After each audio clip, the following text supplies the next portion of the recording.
Hey guys, so I'm just going to show you two different ways of how to recover from stalling.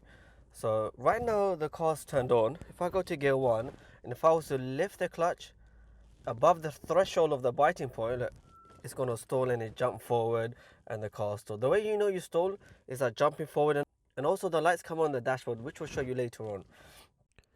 Hey guys, in today's video we're going to show you how to recover from stalling in a quick method in order for you to safely carry on driving, so that when you do make a mistake, hopefully you won't be penalized too severely in your driving test. We're also going to explain to you why it happens, how you can avoid it, and hopefully you guys will have a better understanding in how to avoid stalling in your driving lessons or even in your driving test. All I ask is humbly to make sure you guys like, share, and subscribe. It's only a button and a click away, but it makes a big difference to our channel and it allows us to grow our channel and ultimately give back more to our students and our viewers. So make sure you like, share, and subscribe. Hey guys, so I'm just going to show you two different ways of how to recover from stalling. So right now the car's turned on. If I go to gear 1 and if I was to lift the clutch above the threshold of the biting point, look, it's going to stall and it jump forward and the car stall. The way you know you stall is that jumping forward and also the lights come on the dashboard, which we'll show you later on. So how do you stall from that situation? There's a few different methods. Right now the handbrake is up. You put the clutch down, go back to neutral and then restart the car. Let's do it. That's one method. But let's say you're on the road and you're at traffic, so the handbrake would be down in this situation, and you get to the traffic lights, you stop, you're in gear 1 say, or whichever gear, and you forgot that you to go back to neutral and you took it off the clutch and the car jumped forward and stalled. Okay, so in this situation what do we do? First on the brake, handbrake goes up, go back to neutral, clutch down but go back to neutral, and then again restart the car. Now there's a really quick method of recovering from the stall which we're going to show you right now. Okay, so we're in gear 1, the handbrake is down, we're driving, we're in gear 2 and 3, and then we come to a traffic light, and again I don't really like to stall, but for video purpose I'm going to do it. Okay, what I'll do for you guys. Alright, there you go, car stall. So what do? Quickly foot on the brake, clutch goes down, it's in gear, or make sure it's in gear 1 and start the car. So it doesn't have to be in gear 1, sorry, it can be in gear 3, whichever gear. Make sure the clutch is down. That's the quickest way. That's the quickest way of recovering from a stall. And then quickly go to gear and then move off. So if you're on a hill, I'll definitely put the handbrake. But if not, first on the brake is fine. But the quickest way is clutch down and then restart instead of going back to neutral, then trying to restart the car. So we've saved an extra step by not going to neutral. It's important to put a disclaimer here.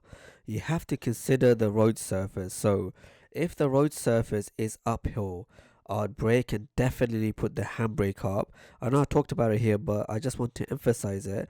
If you do stall, make sure you brake and put the handbrake up.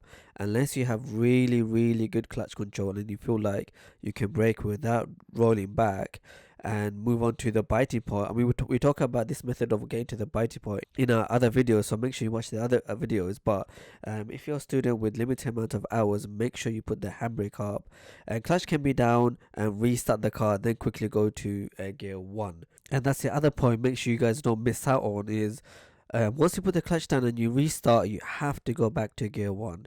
And whichever gear you're in and you stall in, it might be 4, 3, 2, whichever gear, you have to go back to gear 1 because you can only move off in gear 1.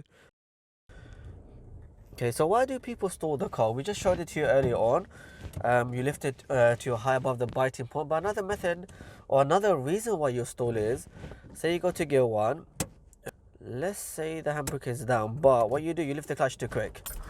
There we go.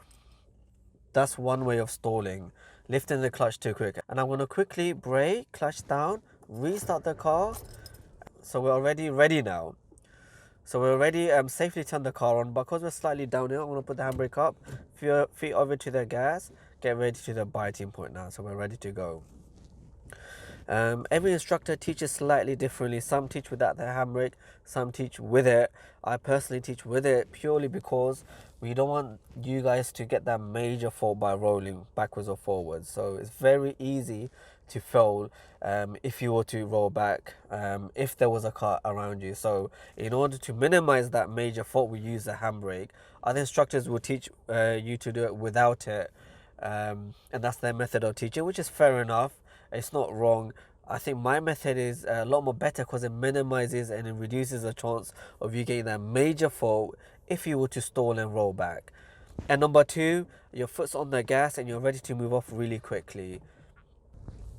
Alright, so now let's show you what it's like to use the brake and the clutch without the handbrake. So into gear 1, you're going to lift, and then if you're not quick enough, if you lift a bit too high, and the car jumps forward and stall. So you have to be quick enough with the feet. You have to know the feeling of the clutch and the brake and the gas, how much you need. So this method is a bit more trickier. If you get it wrong by a small amount, you will stall. So that's why I don't use the brake and the clutch. Personally, I don't teach this method. I can use it, but I don't teach this method because if you use a handbrake, you're more likely to feel it. Other instructors will disagree. They will say, but you're slightly cheating. Yes, you are. Actually, not necessarily, but the main thing is we save ourselves from a potential major fault. That's the reason we prefer to use a handbrake. Our aim as a driving instructor is to make you pass, and pass safely, of course, and this method is safe. Alright, so now let's try with the gas. So lift the clutch, a little bit of gas. You can hear that noise.